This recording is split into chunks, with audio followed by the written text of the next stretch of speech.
พ่อค้าแม่ค้าต้องมีเฮ LDB Truck จัดแคมเปญใหญ่เอาใจใส่สแกนจ่ายสบายดีทานคาก็ได้ผู้ใส่ก็มีสิทธิ์ลุ้นเย้สบายดีทุกคนมื้อนี้ LDB Bank ของเราจะได้พาทุกคนลงไปมอบรางวัลให้กับผู้โชคดีในแคมเปญ LDB Touch จัดให้ประจำเดือนนี้เนาะซึ่งว่าผู้โชคดีของเรานั้นจะมีเพื่อใดเฮาไปเบิ่งนำกันเลยอยู่ในใจเสมอและพวกเฮานั้นพร้อมสู้ไปเฮาจะเดินก้าวกายและนี่ก็คือส้มหน้าผู้โชคดีที่ได้รับรางวัลจาก LDB Bank ในมูลค่า1 ล้านกีบโดยน้องรู้สึกตื่นเต้นและดีใจหลายที่ได้เป็นผู้โชคดีที่ได้รับรางวัลจากกิจกรรม LDB Touch ผู้ใดที่อยากโชคดีคือน้องเนาะง่ายๆเพียงแต่นำใส่แอป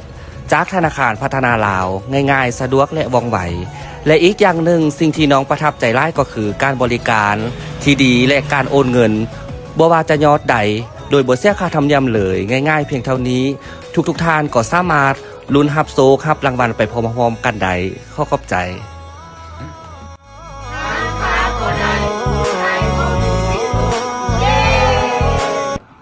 แล้วตอนนี้เนาะเราก็ได้เดินทางมาถึงหานค้าผู้โชคดีที่ได้รับรางวัลกับ LDB Bank ของพวกเราในมูลค่า3 ล้านกีบเนาะนั่นก็คือหาน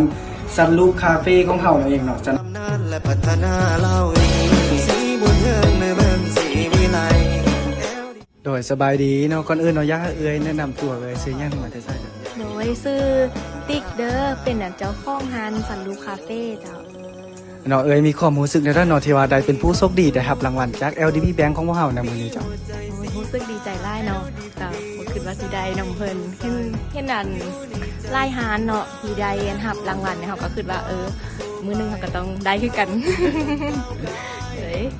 เนาะแล้วสุดท้ายเนาะอยากให้ก้าวเชิญสวนเนาะเพื่อที่ว่าอยากโชคดีคือกับต้องเฮ็ดเอาได้จ้ะถ้าให้ยักษ์ใดหับรางวัลคือกับฮานเฮาเนาะกะยักษ์เชิญส่วนทุกๆคนให้มาเปิดบัญชีกับทาง LDB เพื่อลุ้นหับรางวัลคือกับฮานพวกเขาเนาะและนี่ก็คือส้มหน้าผู้โชคดีที่ได้รับรางวัลจาก LDB Bank ในแคมเปญ LDB Touch จัดให้เป็นมูลค่า3 ล้านกีบเนาะสำหรับร้านค้าที่ว่ามีป้าย QR Touch Pay เนาะยิ่งมียอดสแกนไลน์ก็ยิ่งมีสิทธิ์ลุ้นรับเงินล้านหลากหลายรางวัลเลยเนาะและในเดือนต่อไปผู้โชคดีอาจเป็นท่านทานคาก็ได้ผู้ใส่ก็มีสิทธิ์ลุ้น